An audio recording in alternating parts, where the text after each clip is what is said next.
快让开！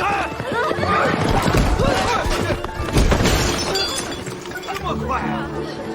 撞人了！让一让，让一让，让一让，让一让。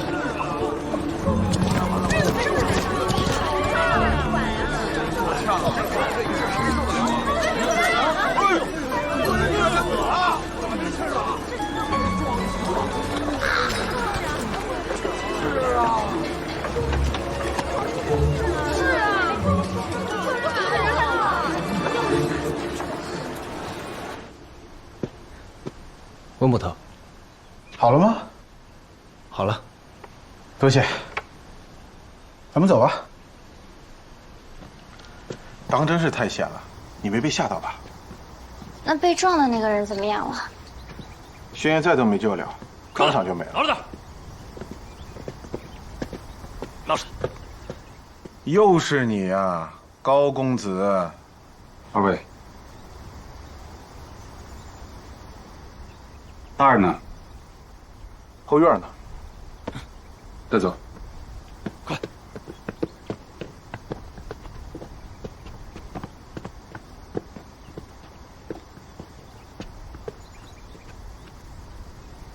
那个人会怎么判？当街纵马，伤人性命，这混蛋不是第一次了，本大人不会轻饶他。天色不早了，你俩先回吧，我再忙一会儿啊。你父亲的事情我记在心里了，但这件事并不是一朝一夕就能有结果的，你不用整日来催我。你不要钱啦？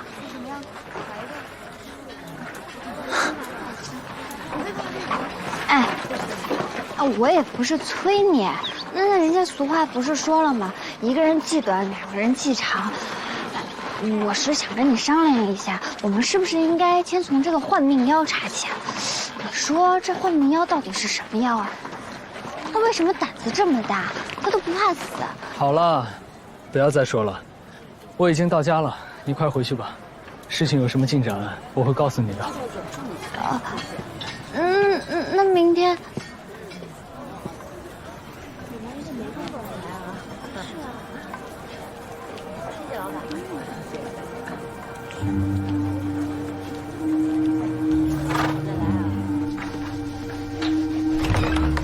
小姐，你去哪儿了？我。大公子，兄长，坐吧。喝茶吗？真不忙喝茶。我有话问你。你为何和他在一起？谁啊？住在你隔壁那人。我爹被妖掳走了，你们都不相信我，我只能找他。他是好人是坏人，你知道吗？你就这么信任他？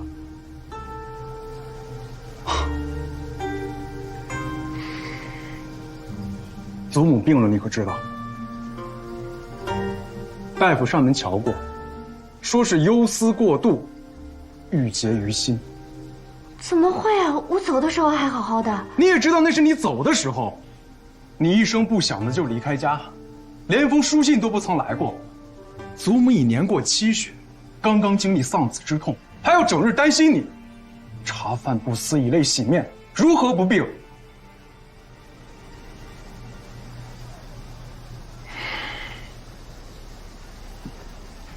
本夏，你之前不是这样的，家中姊妹就说你最乖巧温顺，可如今你怎么能做出如此大逆不道之事？二叔头七都未过，你就离家出走，一个女子孤身在外，你说家里人怎么能不担心你？我知道这次是我不好，但我也没有办法。你让我信你什么？信你口中所谓的那些妖魔鬼怪之事，还是信二叔能够死而复生？我爹没有死，我已经找到线索了。够了！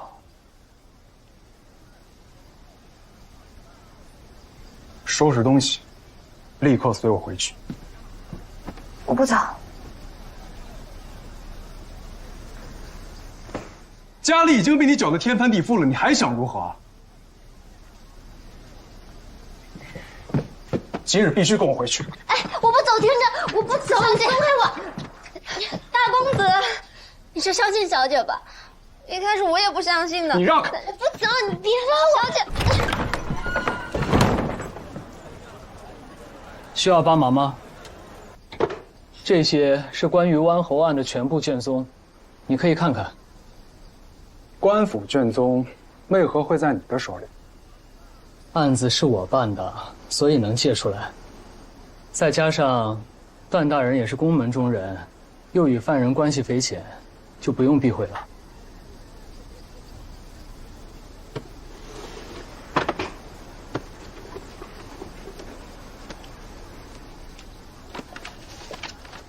许蛮娘3年前来到广平城，短短3年时间就犯下了23起命案，死者有男有女，有老有少，大多为声音美妙之人。她平日里的身份有很多，歌女舞姬、商贾游客。她在广平城犯下了最后一起案子，便是诱杀了一个孩童。衙门的耿大人请我出面，我与他交了手，他敌不过我，便逃去了南阳。在南阳城，他伪装成了一名口技伶人，技惊四座，在城中引起了不小的轰动。再然后，就遇到了段大人你，简直荒谬！蛮娘是一介弱女子，如何在重兵把守的侯府之内杀了一名歌姬，还取走她的喉咙？还有这个，台下满堂宾客，怎么就悄无声息地挖了说书先生的喉咙？这简直是天方夜谭！弱女子自然办不到了，但她可不只是个弱女子。你什么意思？办下之前已经跟你讲得很明白了，只是你自己不愿意相信而已。我说半夏怎么有胆子离家？原来是受了你的蛊惑。在此之前，你潜入我府中，污蔑我娘子，如今还诓骗我妹妹，你到底是什么人？兄长，闭嘴！蛮娘嫂嫂真的是妖不是人。广平府的府尹大人还有那几个捕快，他们都能作证，你怎么就是不相信呢？而且我爹真的没有死，我没有在胡言乱语。我现在不想与你讨论这些。我今日来只是想带你回家。祖母生病，家中人对你都有惦念，你如果还懂些道理，现在立刻随我回去。不能跟你回去。你耳听为虚，眼见为实。段大人这么固执己见，我也没什么本事说服你，还是你自己感受吧。知雪，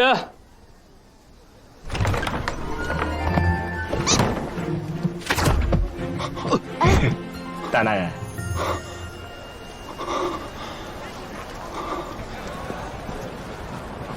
好吧。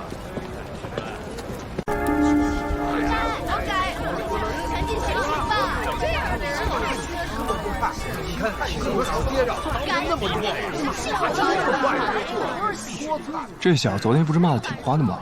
今儿怎么没声了？哼，可能是骂累了吧。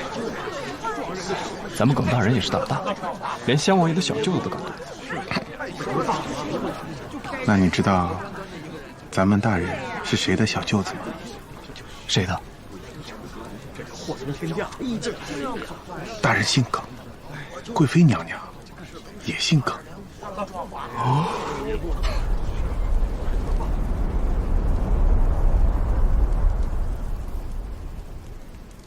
53刻已到，行刑。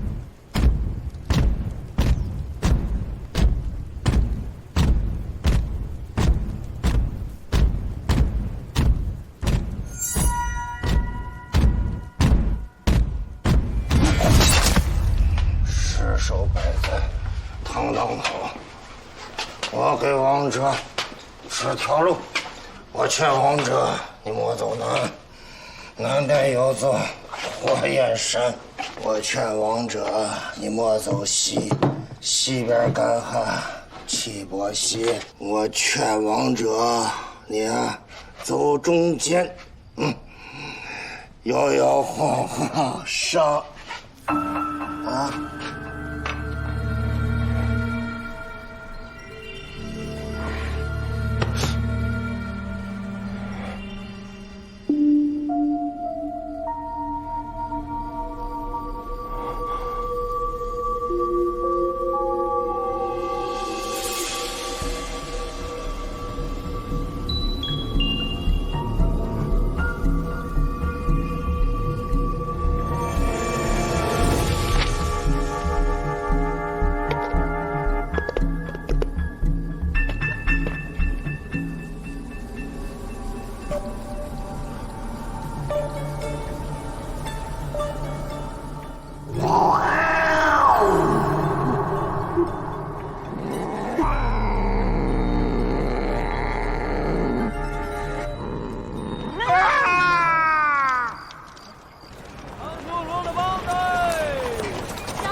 小姐，我买来了。小姐，咱们这样巴结九大夫有用吗？我也不知道，那怎么办呀？他又不想让我盯着他。我瞧他最近都懒散得很，也不出门，他整天待在家里，怎么帮我们查案啊？万一他只对官府的事上心，对咱们的事根本就不认真，怎么办？天底下这么大，肯定不止他一个捉妖师。实在不行，咱们就再去寻别的门道，找个更厉害的捉妖师。捉妖师？二位姑娘怕是遇到了什么不干净的东西了吧？那应该去找半仙空童子呀。若要说这捉妖拿怪、占卜凶吉的本事，空童子仙师要认第二，恐怕没人敢认第一。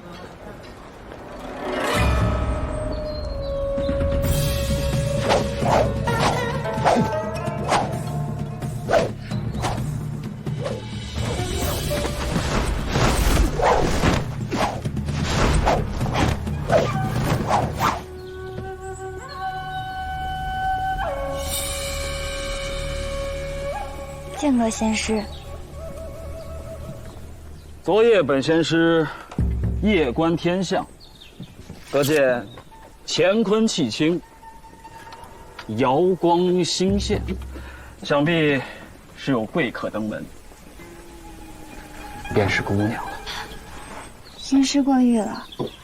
先前听闻仙师的本事，天上有地上无，我本来还有几分存疑，如今一见，确实是仙人之姿。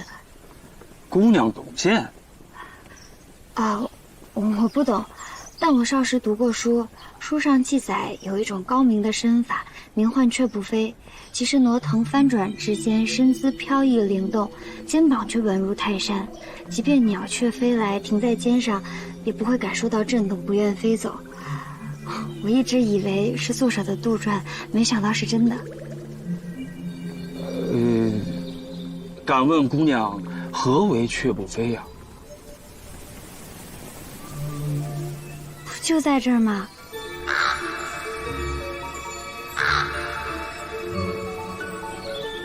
这个是乌鸦吗？为什么是白色的？这是仙师您养的吗？啊，这，人送走了。回老爷，送走了。老爷，这位段小姐一看就是大户人家，肯定很有钱。这肥羊都送到嘴边了，我们可不能不宰呀。哎呀，再说吧。这姑娘有些门道，有些诡异啊。很疼吗？不疼。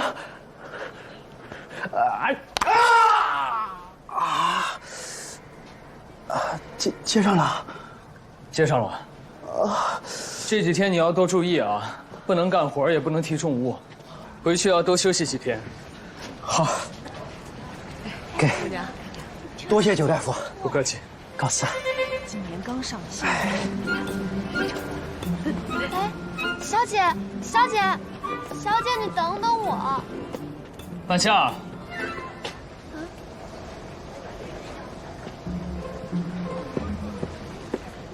九大夫，你干什么去了？没干什么，就在街上随便逛一逛。之前我这里即便关了门，你也会想要翻墙进来看几眼。今天这是怎么了？做什么亏心事了？怎么会做亏心事呢？我们去买黑豆了。黑豆，不是说好用大豆尖给你染头发的吗？黑豆啊！你看看，是你看看吧。你来，哎，行，好嘞。手里拿着什么？给我看看。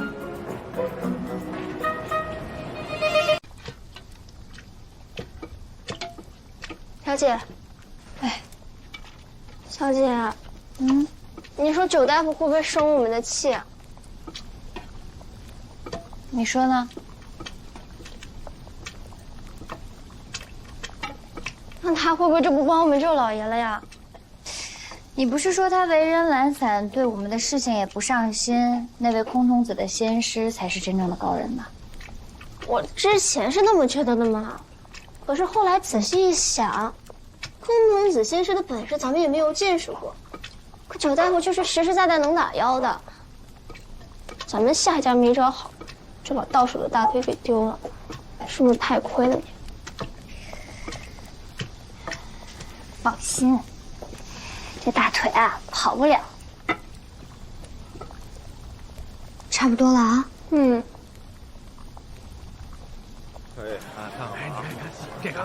刚发现的，怎么样？多谢九大夫，告辞。人心人术，妙手回春，这是人家送给你的。你来干什么？我给你染发。不用。为什么？你不是找别人帮忙了吗？干嘛还来巴结我啊？都是误会，我去是为了揭穿骗子的真面目。哎，我之前跟你说过没有？爹辞了官之后，就带我离开了广平，去了渊州。我在渊州经营了一间酒铺，最开始卖的是松花酒和琥珀酒，是卖了好久都发现生意不好。几经调查之后才发现，渊州其实之前就有人卖这两种酒，但是他们为了赚钱，酒的品质不好，败了这两种酒的名声。后来没办法了，我和我爹只能卖别的酒了。所以你懂吧？自己的本事再大，但你也架不住贪心的同行，败坏行业的名声啊。你说你每天这么辛苦，出生入死的捉妖，那些装神弄鬼的骗子在外边踩着你的名声往上爬，你不生气啊？你很生气啊？当然啊，生气啊！我是你的朋友啊。那你是怎么做的？我就去探了一探，我想等发现他的破绽之后揭穿他的。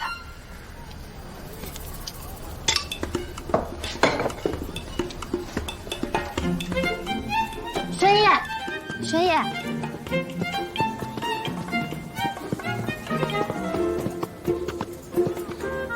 这些豆尖我熬了2个时辰才熬出来的，不用就浪费了。你坐。干嘛？坐。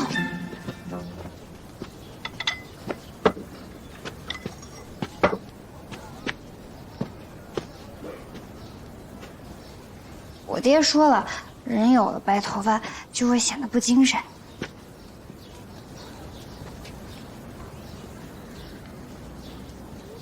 空童子怎么说？他说我最近大凶，但是如果用了他的法宝之后，就可以消灾避难，化险为夷。你给他钱了？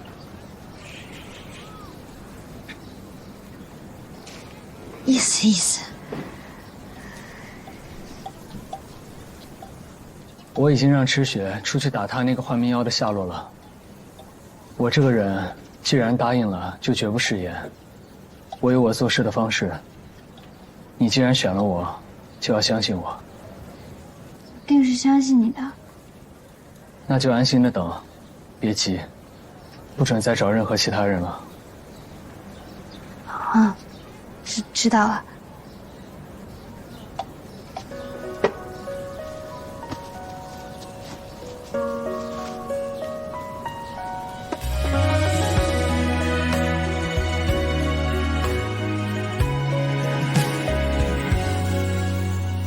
有心人如春风含笑，比肩明月来相照。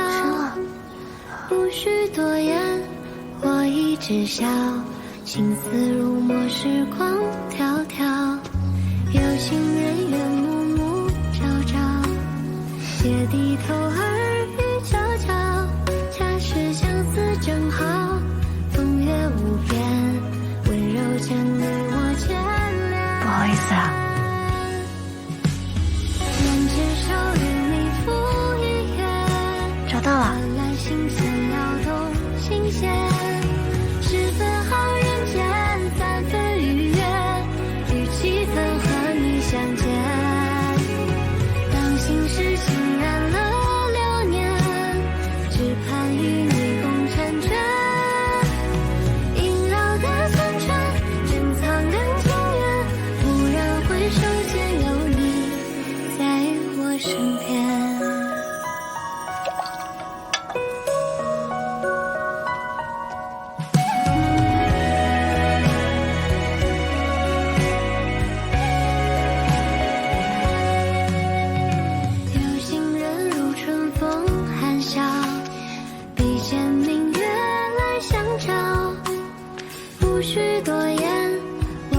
知晓，情丝如墨，时光迢迢。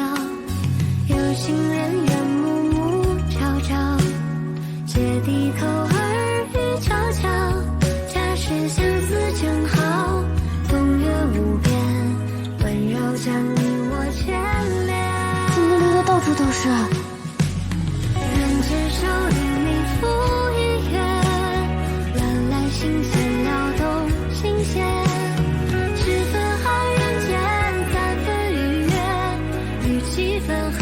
相见，我帮你擦一下。浸染了流年，只盼与你共婵娟。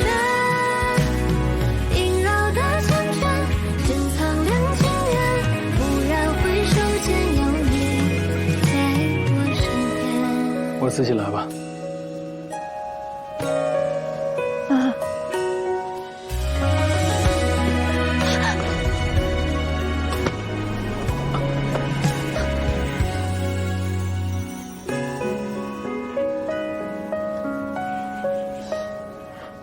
轩烨，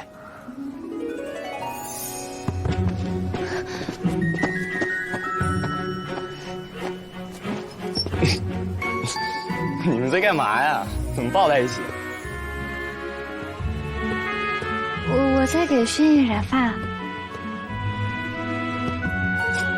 染发？小姐，九大夫不生气了？嗯。还是九大夫靠谱些，以后咱们就听九大夫的，好等消息，再不折腾。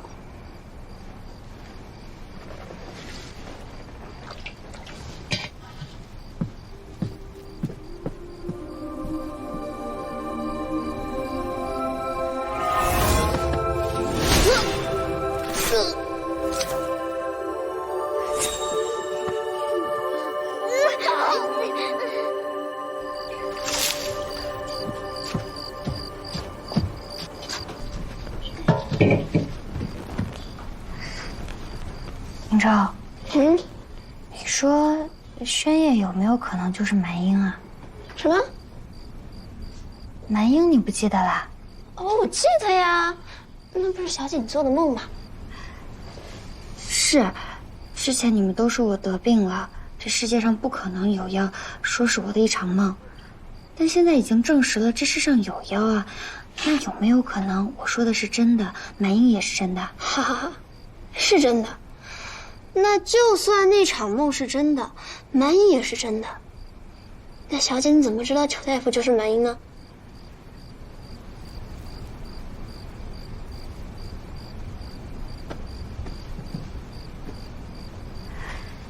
玄烨，他有一个这么大的伤，就在左胸口的位置，而且是个贯穿伤，跟当年满英受伤的位置应该一模一样。小姐，你脱了裘大夫的衣服？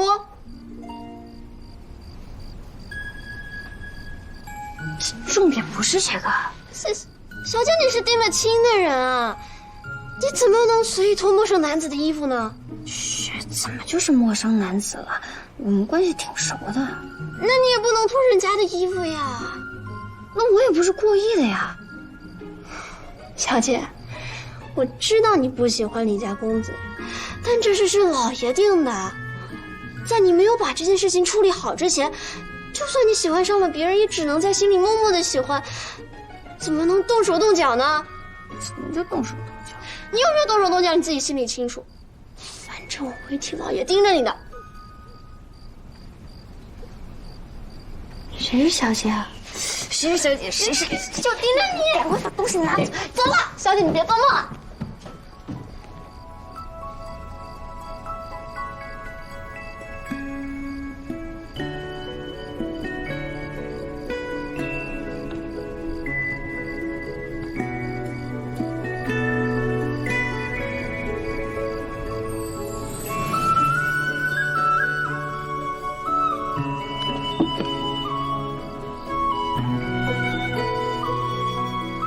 清醒一点，清醒一点。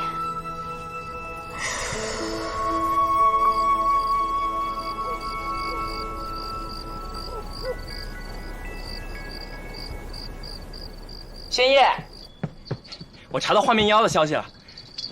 说说吧。之前有个小子纵马行凶，撞死的人被耿大人砍了脑袋，这事儿你知道吧？知道啊。但有消息说，那人没死。没死？没错，有人看到他出城了，而且说得很真切。现在衙门已经在暗中派人找他了。你说，这寻常人哪能死而复生啊？没准就是跟半夏他爹一样，是被妖换了命了，对吧？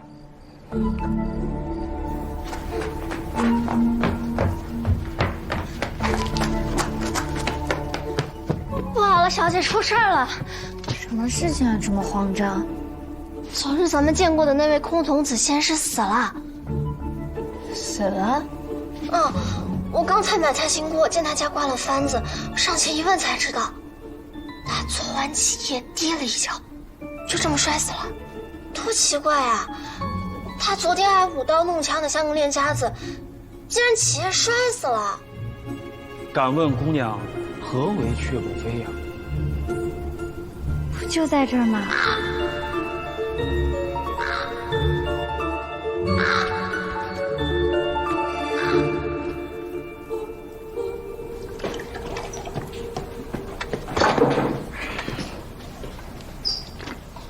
怎么了，玄烨？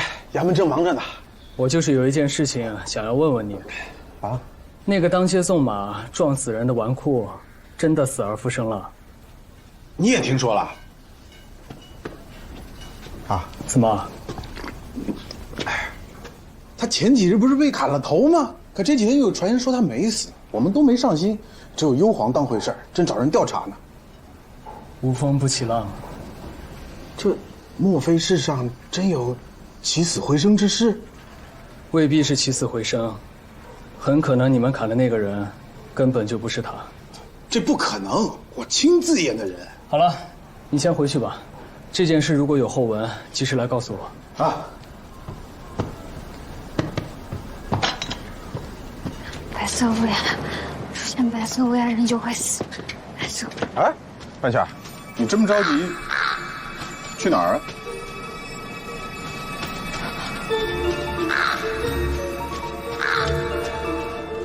白乌鸦，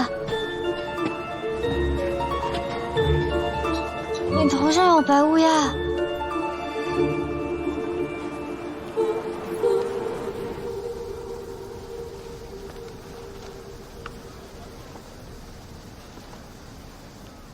玄爷，查到没有啊？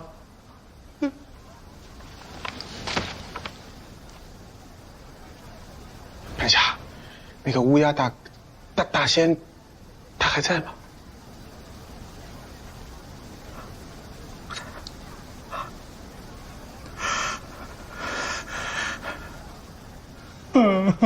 玄爷，我不会真的要死了吧？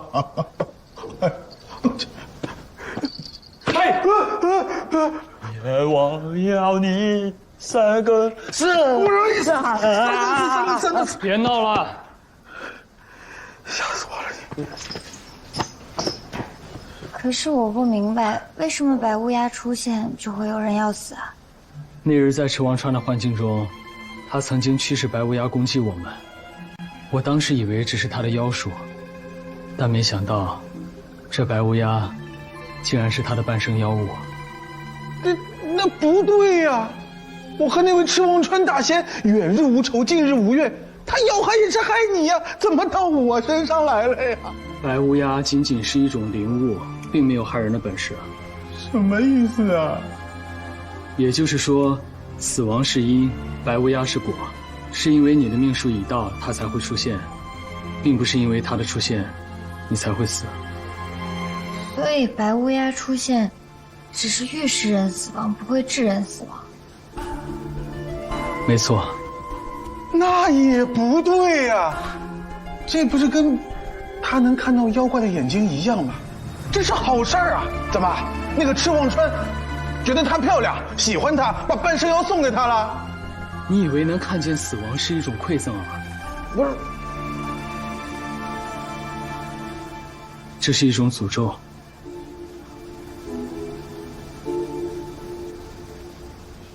那我怎么办呀？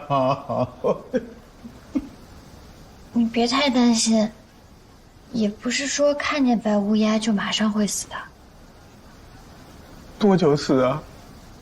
应该还有个5、6天。5、6天？那3、2天？3、2天？啊？那1、2天行吗？1、2天？别喊了！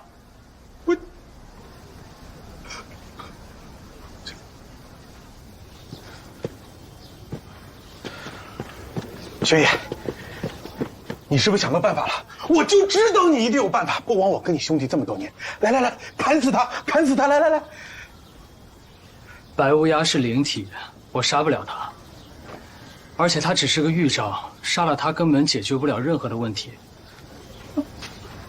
那我怎么办呀？我会想办法的，你先回家吧。我不走，我死要死你这儿。文静，文静。退一万步说，如果我的方法不奏效，你只有1、2天的性命，难道你就没有什么话要跟家里人交代吗？哎呦，池学，哎，送温捕头回家。温捕头，走吧。我不走。走啦。帮我想想办法。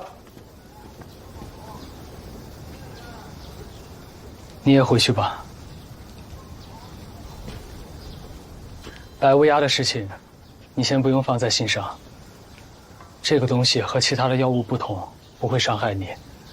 如果你真的看到它了，就当做没看到，不会有事的。好，那我先回去了。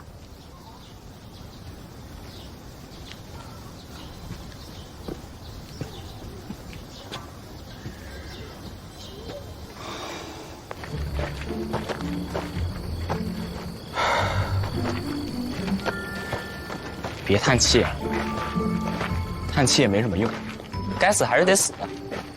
我这。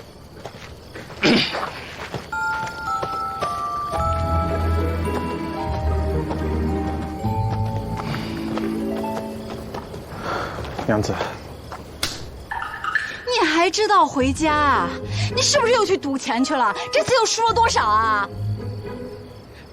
娘子，你别着急，听我解释。我替你解释的还少啊！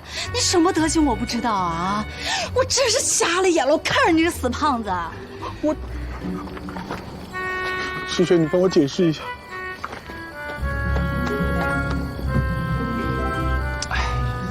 还真没去赌钱。那为什么不回家？我也不知道，可能是他要死了吧。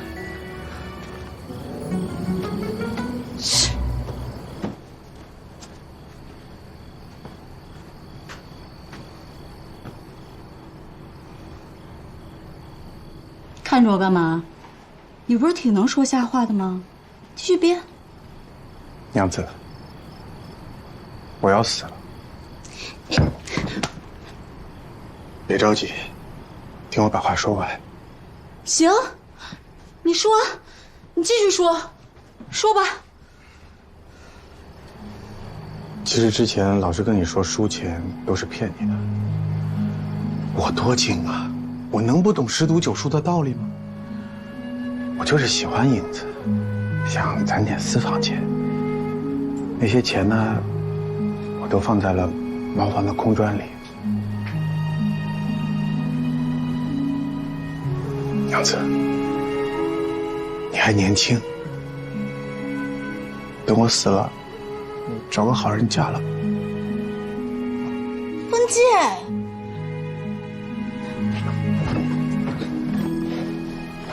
我们好好的，输几个钱都没什么大不了的。你别吓我，你知道我很胆小的。你是不是发生什么事儿了？我们去找耿大人，让耿大人为你做主啊！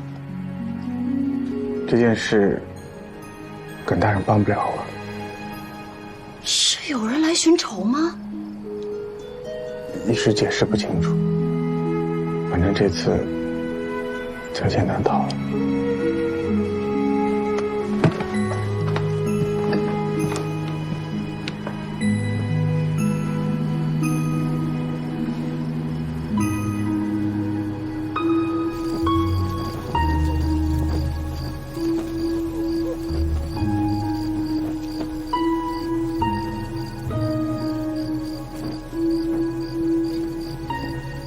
长乐剑顺因果而生，有斩因断果之能。时机一到，长乐剑自会出现，只是机缘难觅，强求不得。我回来了，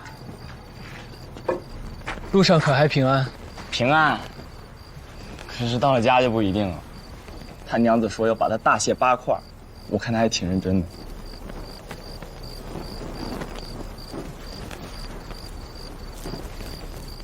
你是想取长乐剑救温剑？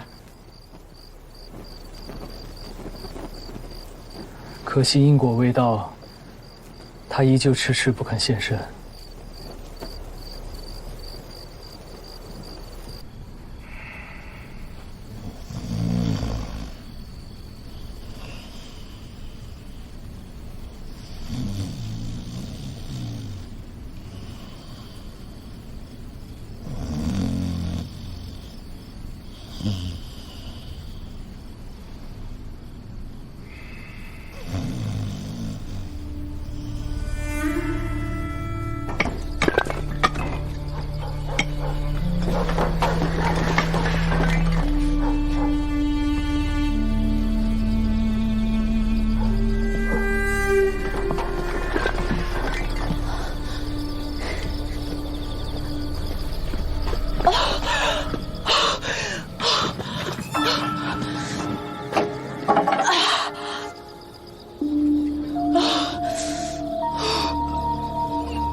英雄。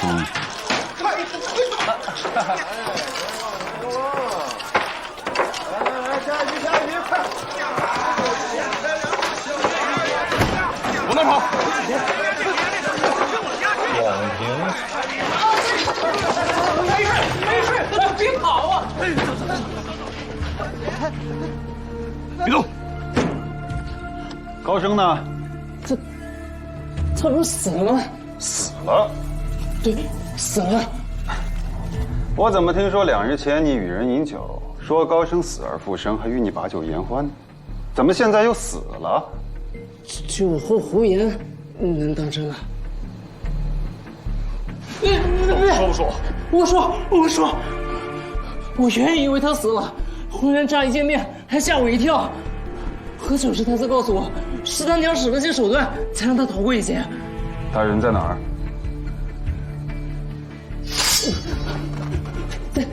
在山里新街躲风头呢。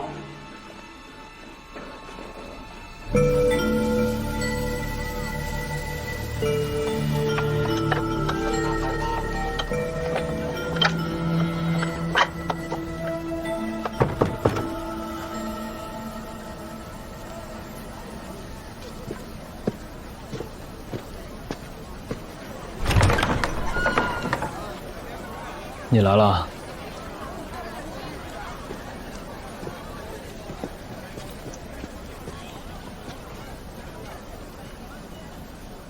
你一夜未睡吗？可找到什么方法了？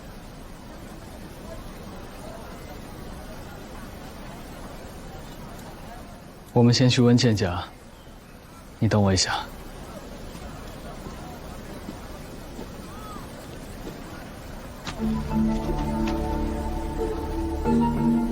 常作胸章传桑葚，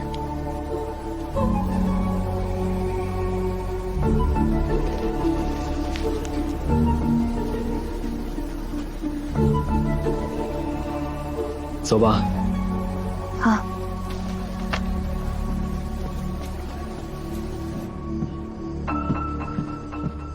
温健，起床啦！人呢？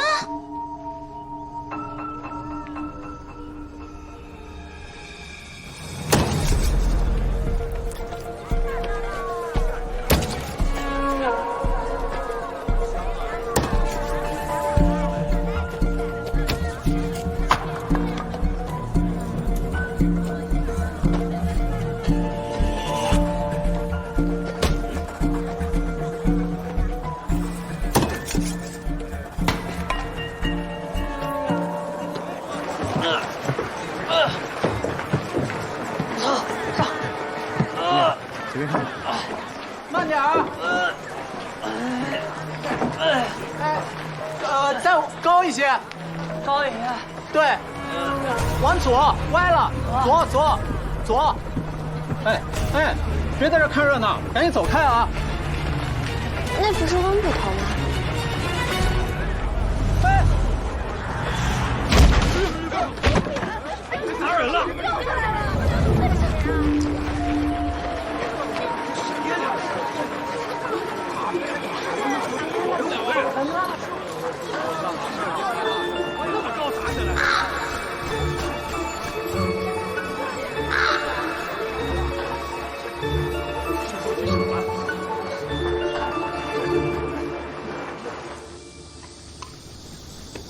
温娘子，刚才门外来了几名捕快，说是衙门的耿大人马上就到。另外，书记棺材铺的棺材马上也到了，你看这一会儿要抬进来吗？为什么会这样？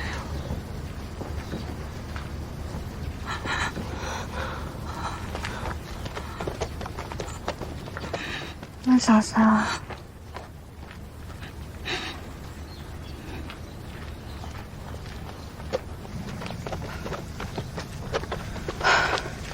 九大夫，温娘子是哭昏了头了。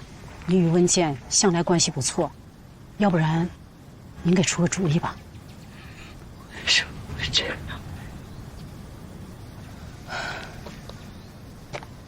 怎么了？大清早吵吵闹闹的，啊？文倩，文倩，你没死？怎么了？啊！你没死？怎么了，娘子？娘子，你穿成这样，怎么讲？我就知道你死不了。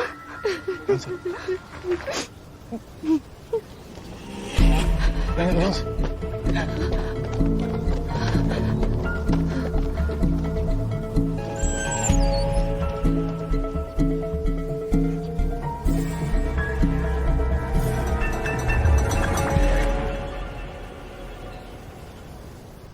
今日在街上，我们看到了一个跟你长得一模一样的人被牌匾砸死了。我们都认为那个人是你，所以给你办了一个葬礼。这跟我一模一样？你到底什么情况啊？你去哪儿了？我一直在睡觉啊，只不过我醒了，我在床底，然后听你们外面吵吵闹闹的，我就出来了。半夏，那位乌鸦大仙还在吗？不在了，在街上被牌匾砸死的时候就已经飞走了。还有这样的好事儿啊！哦，来一个跟我一样的人死了，然后我就没事了。灵堂上那只黑猫，你认识吗？我怎么会认识一只猫嘛？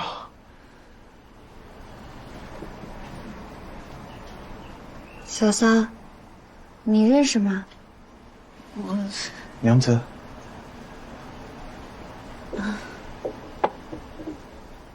这件事很可能涉及到妖。虽然文健侥幸逃过一劫，但这妖的来历究竟是福是祸，我们根本不清楚。还希望嫂嫂可以坦诚相告，我们也能早做打算。就那天文健回来说了一堆生啊死啊的，还把他藏私房钱的地方都告诉我了，我害怕睡不着，我就去他说的地方看了看，突然我就听到一声猫叫，我一转身就见一只猫蹲在墙头上。是刚刚灵堂上的那只猫吗？夜太黑了，我也看不太清。不过那猫给人的感觉吧，很不寻常。我当时就想到了坊间关于猫妖换命的传闻，又想到温健说的那些话，我心慌得很啊，就死马当活马医，把那钱全给了那猫，想让他帮温健度过这一关，没想到真的有效啊。娘子，猫妖换命，对，他叫九命大仙，据说只要给他钱，他就能为你换命，替死一次。换命药，是那个换命药啊！嫂嫂，那你是不是知道能召唤这个换命药的方法？我悄悄打听过，说是要在子时一个人出门，然后遇到第1个路口的时候左转，在第7个路口的时候停下，然后一路上不可回头啊。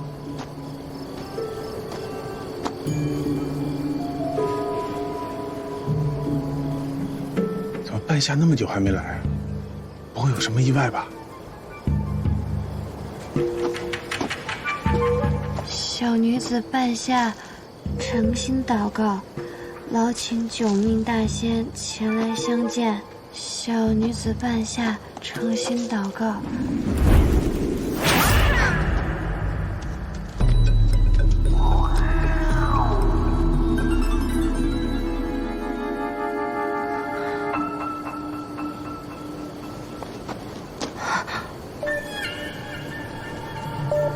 九命大仙，我叫段半夏，父亲叫段英航，有一事想向九命大仙请教。